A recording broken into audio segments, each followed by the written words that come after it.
కి స్వాగతం. నేటి ముఖ్యాంశాలు.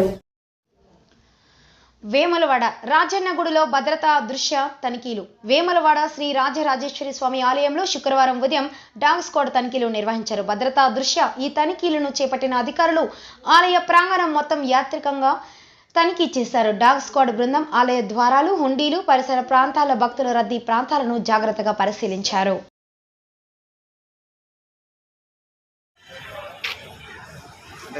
ఇప్పుడు ఎందుకు